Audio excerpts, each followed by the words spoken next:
Welcome into College Football Every Game on the Board podcast, week number 11, episode number 1, where we are hitting every single game on the FBS slate from a betting perspective with our leadoff hitter at Jeff Nadeau on Twitter. Jeff, welcome on in, bud. How you feeling?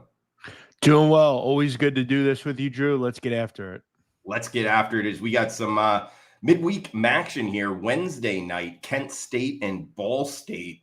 It is Ball State -3 at most shops. There is -2.5, 47 and a hook being the total. So some midweek action here. I was looking towards Ball State, but didn't have a strong opinion on this one. Jeff, are you liking anything first game up for week 11?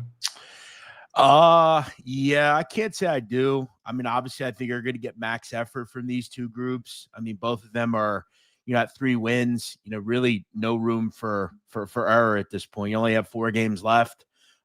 Both of these teams obviously view this as a winning spot. I look at Ball State. I mean, I don't know. I mean, they really do nothing well. Their only good game they look real good in, I think, recently was that Ohio game. Beat them. This is a weird conference. I mean, who knows? I mean, we've seen Toledo lose games. I mean, I think Kent, they don't look as inept, I think, as maybe we thought they were, but I don't know. I was always told don't put money on bad teams, and you have 2 bad teams here. So, I mean, gun in my head, I probably lean Ball State, but no opinion.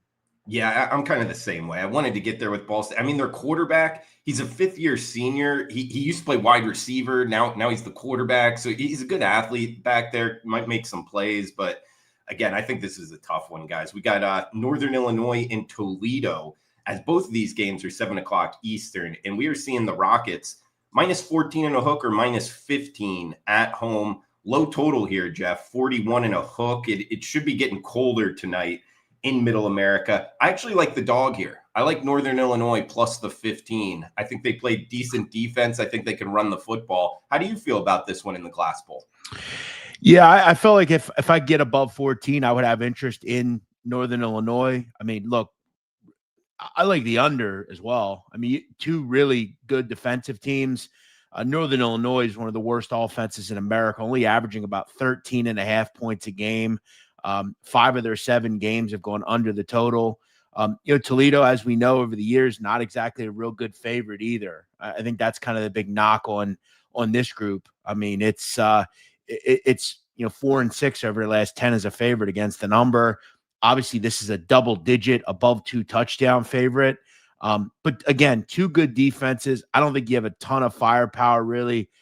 Toledo, look, is the better team. I think they have better weapons, that sort of thing. But a lot of the time, if you find a team that can't move the ball, and then a team that isn't good in the red zone, which Toledo's not exactly good in the red zone, I lean under here. If anything, last year's game was, I think, 13-6 or something. I think this could be another ugly game. Yeah, I agree with you. And it was 13-6 last year. It does look like mid-30s, 10 to 20 mile an hour winds, kind of some chilly football here for Wednesday night action. As we'll turn the page Thursday night, we got UTSA in South Florida. I believe this is on ESPN Thursday night game. We're saying USF -13 and a hook. There is -14 out there as the home favorite. 67.5 being the total here, Jeff. Raymond James Stadium, Thursday night football. Are you liking anything with the Roadrunners heading to the Tampa area? Yeah, this is a tough conference. I mean, I will say I thought early on it was pretty easy to beat. I mean, but I just half the time don't know what to expect from these teams week to week. Like, I mean, UTSA loses to Temple, then they blow out Rice, then they get blown out against North Texas, only score 17. Then they come back last week and beat UTSA or beat Tulane 48-26. You look at McCown in that game, 31 for 33, 370 and 4 touchdowns. I don't really know what this team is. I think what I know is both teams should move the ball. I mean, South Florida averages 40 points a game. I don't see any reason why they won't do it here. I think UTSA, if anything, can give me, low 30s. I don't know.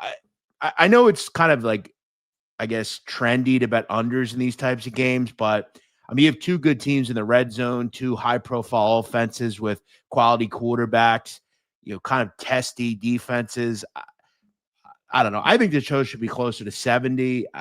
Again, they could fall under like last week. I told you if North Texas Navy finished under, so be it. They didn't score in the fourth quarter. They scored 14 points combined in the second half. It's a bad beat, I feel like, a lot of the time. I lean over. I feel like this is 42-35 or something. I don't have much interest in a side. I'll just lean over. Yeah, it's tough to stop that USF offense. It would be a tough one to bet USF under in this one. Is there anything in your handicap with Alex Golsh, his name being thrown around for jobs? Do you bring that into your handicap this time of year in college football with the coaching changes, Jeff? Not really. I mean, I don't, I'm not going to just wait for things to come that maybe never come. I mean, if it comes, it comes. I think generally teams are going to wait to the end of the seasons to do that sort of thing, kind of that bridge between the bowl season. I don't know. I mean, South Florida is still kind of there. They're still eligible to maybe win this conference. They need some things to go their way, but there's still a lot of season to play. They've been good at home. I don't look too much into that. Do you have any opinion? If you don't, we'll just move on. Did you see the Louisiana governor talking about the buyout with Brian Kelly and how things need to change? Did you have any opinion on that? I thought that was interesting. Yeah, I mean, you look at being a college football coach. I mean, it's one of the great jobs in America. I mean, you get paid a lot of money to coach, and then if you are bad, they'll actually pay you to go away, and it's like a ton of money. I always say I think the best job in America is to be an agent. I mean, you don't have to deal with the nonsense. You just kind of sit in the background. You get paid. You get a fat check off everything, and you're able to kind of do some good things. You don't have to worry about much. Yeah, being a coach or an agent is a great job. Do I have any? No, I mean, again, people that make a lot of money, they generally get good things to happen to them. That's just the problem in America. Sadly, do I think much will change? No. Remember, someone's paying these. I mean, whether it's boosters or people that just have, billions of dollars, will something change? Probably not. I mean, when has it ever changed? Yeah, I thought it was interesting that he brought up the fact if nobody does pay it, the taxpayers are on the hook. I never knew that, and just but does it surprise you that your tax dollars will go to nonsense? I mean, that's really how it all works. I mean, I was thinking about this recently. I don't like to be political, but like, for instance, like the New York City mayor, a lot of stuff has come from him because he wants to do like things for people, right? So he wants to take, let's say, tax dollars that's going to go to nonsense. He wants it to go to like childcare for like single mothers or people that can't afford it. Childcare is expensive. Oh yeah. What person would complain about that? Right? Like what person would say, you know what? I don't want my tax dollars going to free lunch for kids and childcare. The whole where tax dollars go is really shameful. And then you have a guy who, like, I'm not saying I would vote for him or not. I don't live in New York. Do I think he's a perfect guy? No. Do I think some of his policies are stupid? Yeah. But some of the stuff, I mean, could the tax dollars go to worse things? I mean, like coaches buyouts and stuff. Like, I just think that's something we have to look at where that goes. But I think that's at a point in no return. So I don't know if there's much to say on it. Yeah, I mean, it was just wild. If you haven't seen it, check out the Louisiana governor's comments on Brian Kelly's buyout. And the reason I thought of you, I'm interested in your opinion, Jeff, but I remember, your Coach O kind of when you would talk like him. I always thought that was funny. So, well, he's still probably getting paid. I mean, I saw he was talking about he would love the job at I think it was at LSU, maybe. Oh yeah, I'm sure he would. I mean, but yeah, I don't think. I think a team like a fringe like I heard Oregon State thrown around. Like I think a team like that he could maybe do some things with. But like LSU, I'm sure you would want that job. I mean, you're not going to get it though. Yeah, a lot of people would like that job. All right, guys, we'll get back to the game. Good stuff. Back to the games. Good stuff, Jeff. As we got one more here on Thursday, it is Georgia Southern and App State, a good one in the Sun Belt. App State -6 at home, 61 the total in Boone, North Carolina. Yeah, I don't have much here. I think App State, for most of the season have been a pretty good offensive team. They have a decent quarterback. The defense has been a problem, though. I mean, gave up a bunch of points to Coastal. They've given up points at times this year. I lean over, if anything. I mean, J.C. French is a pretty good quarterback. Georgia Southern hasn't had any trouble moving the ball really either. They've given up a bunch of points. I don't have much here on this one, though. All right, we'll turn the page. Friday, November 7th, a 3-pack here. 3 pretty good games. Houston and Central Florida, the first one up, 115, 116, 8 o'clock Eastern kick.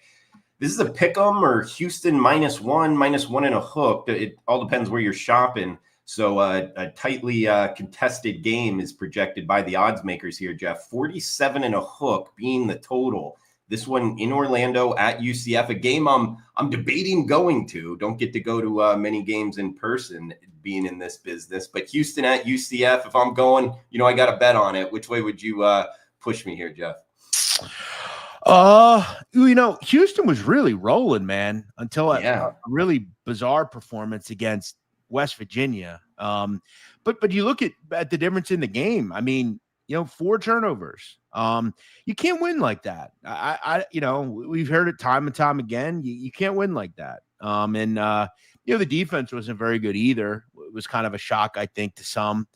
I think the difference here ultimately, though, is I do like Houston's quarterback more than any quarterback on UCF.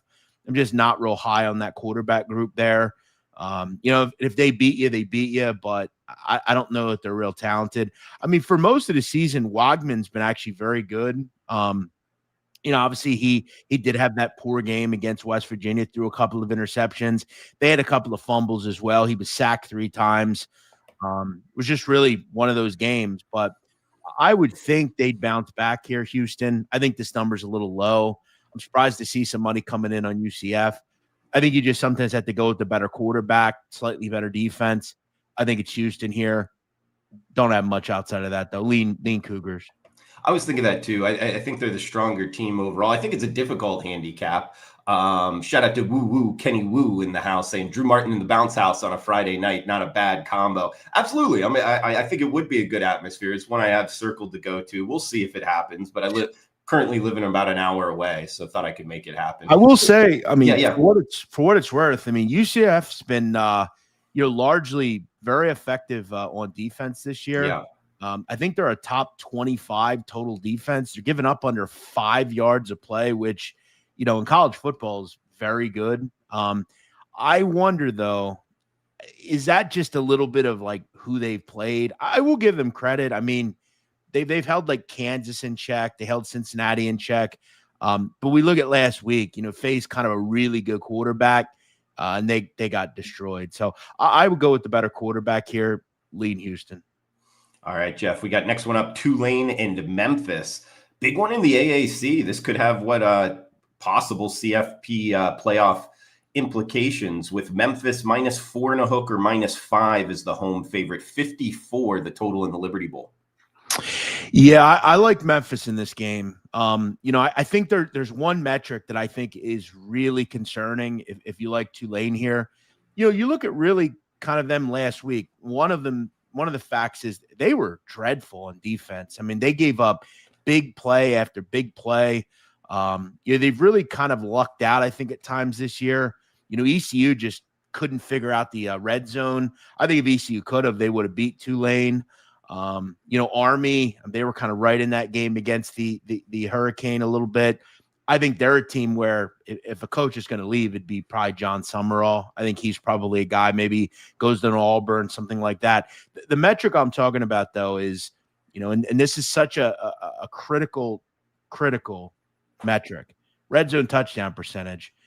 Memphis is number 1 in the country. They've scored a touchdown 32 out of 39 times in the red zone. That's 82.1%. That's, again, number 1. You look at Tulane, 116th, 34 red zone attempts, 17 touchdowns. For you math people, that's 50%. Just not good enough. I mean, you can't win games. And I think that's in large part some of the problem that they've run into is red zone stuff. It hasn't really shown up in the win-loss, but couple it with the fact that they couldn't stop anybody last week. I mean, Owen McCown was as perfect as it gets, Drew. 31 for 33, 370, and 4 touchdowns. That's not good. Tulane had 500, gave up 523 yards, 8 yards of play. I like Memphis. I think the concern, though, would be is I got to make sure Brendan Lewis is healthy. He's been in and out. You obviously want to make sure he's good to go. But if he's in there, I like Memphis. Yeah, he's a good player for sure. And that red zone, offense really comes down to running the football and quarterback accuracy, and it really comes with a big impact on the game, being able to score touchdowns, 7 instead of 3. Good point there, Jeff, as we got one. Yeah. And I'll throw one other thing out there. 4th down conversions, right? We've seen teams much more willing to go for it in this new day and age. Memphis, 14 red zone or 14 4th down attempts, 10 conversions. That's 71%. Tulane, 12 4th down attempts, 5 conversions, 41.7%. So on 4th down, generally on 4th down, you're going for it, near the red zone or in the red zone. They're a double bad. They're not good in the red zone and they're bad on 4th down. So, little things like that. You only get so many possessions in a game, and when you are doing things like that, you're not. You also look at this, Drew, and I'll bring this up. Penalties, 123rd for Tulane. Just too many penalties. There's a lot of things that are negating problems. This team probably should be way worse than they are. I mean, they've lucked out in a lot of games. A lot of the little things they are not doing as a football team. Man, a lot pointing towards Memphis in this one, but that's the middle game on Friday. We got one left here. It is out west, 9 o'clock Eastern, 6 o'clock local time. From the Coliseum, Northwestern and USC. It is the Trojans, minus 14 and a hook, as high as minus 15 and a half as the home favorite, 50 and a hook being the total. We got some travel here in the Big Ten Conference. Friday night lights in Southern California here, Jeff. Yeah, USC has been able to win several different types of ways, and you gave them credit for that. They're just kind of that one game away. Or if that Notre Dame game went a little different, maybe they'd kind of be an interesting team in the Big Ten. Maybe they're another year away. Northwestern, give them credit at being 5-3. That said, I think they're a total fraud, quite frankly, on defense. I mean, I think this number is too low. I think you're going to face a real quarterback. You have to go out to the West Coast, obviously. Body clock playing on a Friday night at 9 p.m. You look at them against quality opponents. I mean, lost to Tulane by 20, lost to Oregon by 20. The rest of the schedule, I think their pass numbers as far as defense are a little skewed. They played Western Illinois, UCLA, UL Monroe, Penn State, Purdue, and then Nebraska beat them by 7, scored 28. I don't want to say it, but I think they get beat up here. I think this is a real offense they're going to have to play. I don't think they'll keep up. I don't see how this game goes much different than like the Oregon game. I could see like 37-17 or something. I like USC here. Yeah, the Trojans Friday night lights as we'll flip the page here. Saturday, November 8th, top of the card, 1-2-1, 1-2-2 going down in rotation order. It is Charlotte and ECU, the Pirates, heavy favorites, minus 28 and a hook at home, 57 being the total here, Jeff. Yeah, I don't know if you look at this game and say it's easy to play ECU, but I mean, all of a sudden this ECU team has turned into quite a good football team. They're winning by margin. You look at the last couple of games, won by 14 and by 29, I believe, or somewhere around there against Temple. That was an impressive performance. Temple's legit. They've got a good offense. They held them to 14. This defense is really flying around and playing well. They've been good against the run. They're starting to put a lot of points on the board. They have a good quarterback. And you look at Charlotte, I mean, it's kind of just fallen by the wayside for this group. I mean, I think these numbers are warranted. They've lost the last couple of games by, 34, 35. They lost by like 30 plus to South Florida. When they play a good offense in this conference, they have completely been lost. I think the only worry with ECU is they're also a team that have struggled in the red zone and on 4th down, but they probably get some big plays here. Charlotte has quit. They're 1-7. They're going nowhere fast. I think their only hope is they're off a bye and maybe they look a little bit better, but I don't know what lends us to think that they're going to hang around. I would want under 28 though if I'm going to bet ECU. I could see this maybe like 42, 14 or something where they maybe come through the back door. I would want like a 28 or lower. Jeff, we'll head to Boca Raton, Florida for the next one. Tulsa and FAU. We are seeing the Owls -3.5 at home, 64.5 being the total as the Golden Hurricane head to South Florida. Yeah, you look at Tulsa, they've seemingly found something with Baylor Hayes at quarterback. I thought were terrific against Temple. They're off a bye. Florida Atlantic, we know what they want to do. They want to play one of the fastest tempos in the country.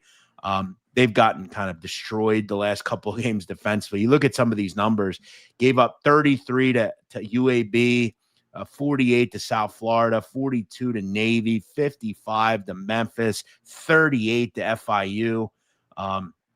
I think this number is probably a little too low. I had it more towards 70 personally. Both these teams should have fun. I mean, you look at the tempo in this game, it is going to be real fun. As I said, FAU want to play the fastest tempo in America. Tulsa 5th. I mean, you have two just light year speeds here. I think we see some big plays. FAU's been no stranger to that. They like to throw the ball a lot. When you have a tempo where this is, you have a passing play percentage where it is. I mean, FAU's 5th nationally in passing play percentage. Tulsa's, 43rd, still pretty good. You're going to have a lot of winging it and around, big plays. I think as long as the weather looks good down in Boca, it should be all offensive go here. I'm with you, Jeff. I like this over. I'm surprised that it's moved a tick down from 65.5 to 64.5. We've talked about it on the show. FAU is an offense where if they can score, they're going to score a bunch. It's the problem is if they go up against a good defense. I don't think Tulsa's that. So I second what Jeff is saying here. I think this number is too low. I think the over. Yeah, I think one of the knocks here, and look, I'm going to just point it out. FAU at times bogs down because they're a real big play offense. Like they have a lot of 30, 40, 50-yard completions. It seems like when they get to the red zone, some of the time they struggle. But you look at on defense, I mean, their red zone defense is poor. When you get to the red zone, you're likely going to score against them.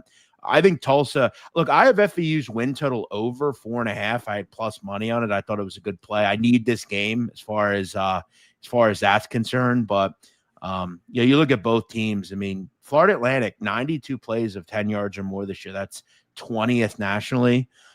Pretty damn good. I think Tulsa move the ball too. Over looks good.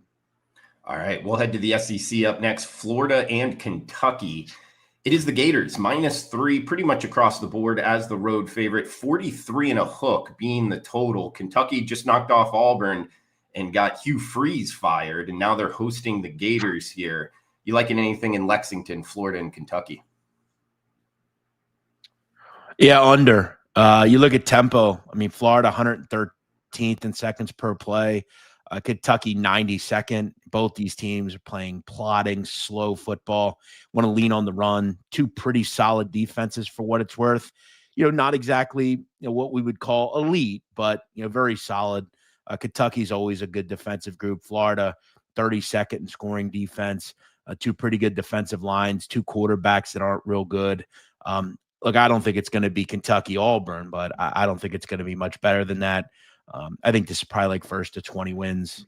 I like the under here. Every game Kentucky plays against kind of a poor offense has been pretty low scoring. So I like the under here. Yeah, you can actually find it 44.5 out there if you do like the Florida Kentucky under. As we got Temple and Army up next, this is kicking us off on Saturday, 12 noon Eastern, 9 a.m. Pacific. It is Army -6.5 at most shops as the home favorite, 46.5 being the total here, Jeff. Yeah, Temple, I mean, gets a decent scheduling spot here, just getting the triple option to get a bye right before it. That's helpful. Sure. They've struggled though. I mean, against the run, 9 games, they're allowing 5.23 yards per carry, almost 200 a game. I'm noticing with Army that the quarterback position is becoming more and more stabilized. I had Air Force last week. I admit I thought it was the right side. Couple of bad interceptions for Zarka, and they just lost a close game. Helms looks good at quarterback. He's definitely commanded the position a lot better. I feel like Temple could move the ball too. Temple's a great red zone offense. They put touchdowns down when they get there. I think this total's gotten a little too low. If this is in the 50s, maybe I'd be a little bit more inclined. Look, you're not going to have a pace with Army, but I think efficiency can help you just with, now that they've stabilized the quarterback a little bit more. Temple good in the red zone. I like the over. I think I see 46.5. I think that's a little too low. I could see this 28-24, 28-21, something like that. He's Jeff Nadeau at Jeff Nadeau on Twitter. A great follow there. He's got the Sit Down podcast as well, and he obviously knows his college football, every game on the board. Our leadoff hitter here, breaking it down each and every week. We got a couple games left here with JMU and Marshall up next. We're seeing JMU minus 13 and a hook as the road favorite, 55 being the total. James Madison at the Marshall Thundering Herd up next, Jeff.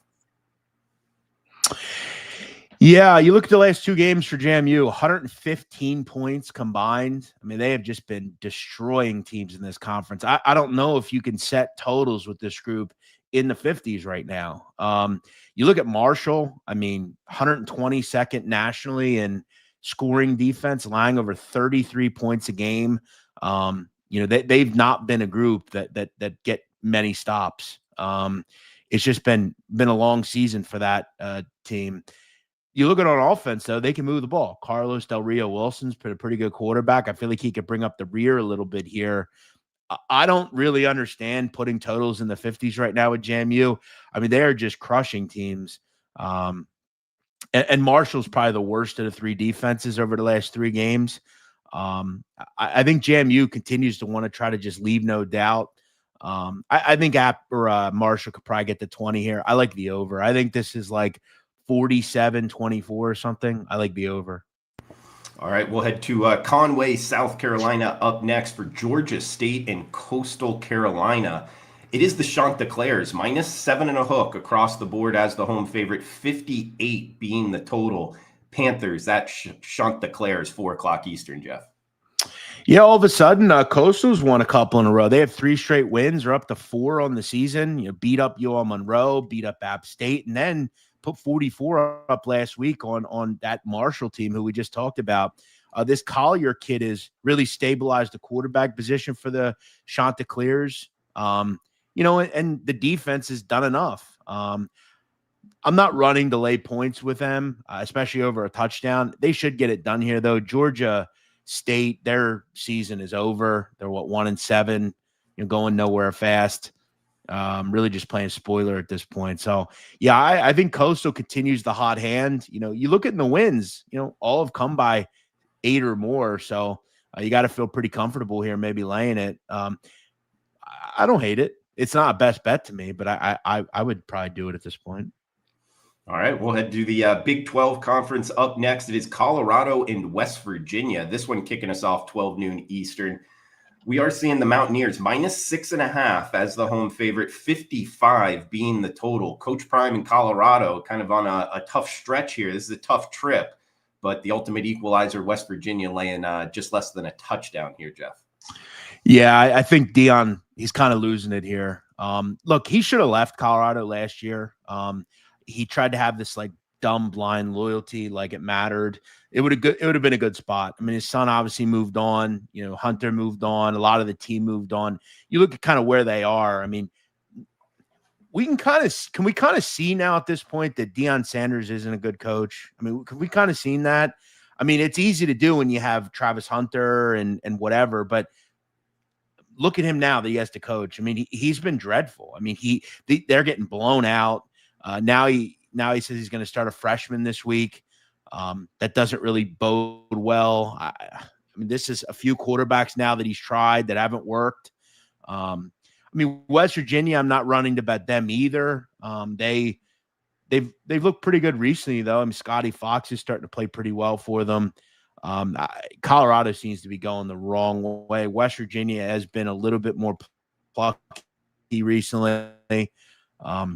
I don't want to back either team. I lean West Virginia, though. All right, guys. A couple games left here as we got SMU in Boston College up next. This one also kicking us off 12 noon Eastern. We are seeing the Mustangs minus 10 and a hook at most shops as the road favorite, 55 being the total. Another tough trip here. SMU heading up to the Northeast. Boston College has knocked off some teams in the past come November at home. What are we thinking SMU and BC? I don't think that's going to happen this year. They're a pretty bad team.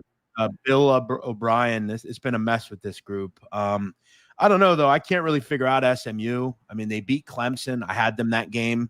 They then lose their next game, 13-12 against Wake, and then go out and beat Miami last week. So, yeah, I don't know. Now you got to go on the road, as you said, kind of a sleepy atmosphere against a bad team. SMU, I've noticed, really have played down the competition a lot this year, but I don't want any part of BC. They're a mess. Another one I won't be wagering on. I think the number's about right. I mean, you're never going to get 8 or 9 here. You're always going to be laying above a touchdown and above 10. So slightest of leans to SMU, but not real interested. ACC conference matchup as we're staying in the ACC. Florida State and Clemson. Clemson -2 is the home favorite, 56 being the total. This is Saturday night, 7 o'clock Eastern. Florida State, man, they were on a tough run, but they bounced back against Wake. Unfortunately, I was on the wrong side of that, Jeff. Can they continue it here, catching 2 on the road? Yeah, I just really, I'm continuing to not understand these numbers. Why are we still pretending that Clemson is good? They're not. How many times we had to see them before we stopped putting them as a favorite? I remember when they played SMU, I just didn't understand it. You look at last week, I mean, just could not get a stop. They had Klubnik and still couldn't win the game. I don't think it matters. I just don't think Clemson's great. I'm not a huge Florida State fan, but I will say last week was impressive. I thought Wake was a solid football team. They looked much better on defense, Florida State. Castellanos is a good game manager. They ran the ball effectively, really put that game away quickly. It was 28-0 at the end of the third. Never looked back. Finished out, hot. Should have got a shutout probably. I don't have any interest in Clemson. Florida State, I would take them on the money line here if I bet them. All right, last game on the rotation for this segment, guys. We'll try to get a best bet out of Jeff. Cal and Louisville, 139-140, 7 o'clock Eastern kick here. It is Louisville, almost -3 touchdowns, -20 and a hook at most shops, 50.5 being the total as the Golden Bears head on the road here to face Louisville. Yeah, this kid, Sagapatelli, he's a pretty good quarterback. He does make those little mistakes, kind of that freshmen do. And they've taken their lumps. Justin Wilcox generally though a pretty good dog coach. Louisville just kind of doing their thing, going through the motions. Haven't really won by margin in a while. I mean, do you feel comfortable laying 3 touchdowns with Louisville? I mean, no, they haven't really done it at all this year. I mean, every game they just kind of win by 2 touchdowns and that's it. The only game I thought they looked real good in was probably against Bowling Green. And, that was a game, way far back. I lean Cal here, especially with Wilcox. He's a good dog coach. And I think Louisville's just kind of going through the motions, winning games. And that's really their only, I think, care at this point. Jeff, great stuff as always. Going through the rotation here. Did you have a game circled for best bet you want to throw out? Yeah, I'm going to go with Indiana against Penn State. There's some 14.5s out there. I was surprised by this number. I'm not really sure why it's only 14.5. I mean, if we watched Indiana this year and if we watched Penn State, their quarterback is struggling. I mean, they got blown out by Ohio State, 38-14. So what would really be any different in this game? I think Indiana is kind of right there with Ohio State. I mean, are we really worried that it's at Beaver Stadium at noon? I mean, I guess that's cool. Great. But I mean, Indiana's great at everything. They blow you out. If you're not good in the red zone, they're just going to eat you up. Do you want to step in front of Indiana? I don't. I mean, I guess there's a situation where Indiana has that just bad game and they win by 10 or 14, but it hasn't happened. They blow every team out. Kurt Signetti leaves no doubt. Why is this number not 21? I don't really get it. I guess it's, on the road, laying more than 2 touchdowns against, a perennial good team in Penn State. That's what I would throw out there. But I mean, yeah, but I'm not sure that they are. I mean, they're not the team that we saw, like against Oregon. Like Drew Aller is a significant upgrade over what they have now. I mean, he's just not good. I'll just kind of use the transitive property and assume that if Ohio State does it, I don't see why Indiana won't do it. Look, okay, maybe I wouldn't say 21, but like 16 and a half, 17 even. Sure. 14 and a half, I think is too low. So I'll go Indiana. I think they win 42-17. Yeah, I was just throwing the counter out there, Jeff. No, I'm with you. I'm not going to be taking the points with Penn State. That's for sure. Do you think the Hoosiers, got a chance to win it all? We just saw the rankings come out. Did you have any opinion there? Did you think they're properly rated near the top? I think they are. I think that they're a team. I think there are only 2 perfect teams to me, and as far as what I would want, and they're Ohio State and Indiana. I mean, you look at Indiana, an elite quarterback, a very solid run game. They're great in the trenches. They've got plenty of weapons. They have a good defense, led by Kamara. They leave no doubt. They have a great coach. They're good in the red zone. I mean, there's really nothing to not like about Indiana. We've talked about Signetti, and I've kind of raved about him. I mean, if you want to step in front of them, go ahead. I wouldn't really recommend it, though. At Jeff Nadeau on Twitter, the Sit Down Podcast. We got Mid-Major Matt coming up tomorrow, guys, to continue every game on the board. Apple Podcast, Spotify, every game on the board, also on Twitter and YouTube. Jeff, what do you got going on with the Sit Down? Anything else you want to throw out there before we shut this down? No, just continuing to kind of do what I do. I'm finishing up kind of, at least for now, this whole NBA gambling thing, poker thing. That's kind of been on my mind a lot. College basketball started, which is which is nice. It's always nice to have that during the night to kind of focus on, and just kind of doing what I do. Absolutely, man. You threw out some opinions in CBB last week. Have you seen anything through the first couple nights you wanted to throw out there? Anything you're looking to bet? I've just been kind of focusing on, letting the first halves happen, and attacking bad teams in the second half. Okay. You're just kind of assuming that, the team will just kind of figure it out and roll in the second half. I've been fading SWAC teams in the second half. I'm 5-0 so far doing that. The latest was last night. I laid 14 with Florida State in the second half against Alcorn, won that game by 18 in the second half. I just noticed that these SWAC teams, they kind of throw the full kitchen sink at the first half. And if it's not there, they just get kind of blown out in the second half. So I would advise you maybe kind of trying to focus on that. I know that I believe, this is live, right? Yeah. So, you look at tonight, let me take a look here. I'll tell you what SWAC games we have against good opponents. So it would be, what do we have? Alabama A&M against Indiana. And that's, I think, Southern against Marquette. Southern just folded in the second half last week against Arkansas. So I would assume Marquette will do the same thing. So I'll be kind of zoned in on those games kind of around 9:00 to fade those teams in the second half.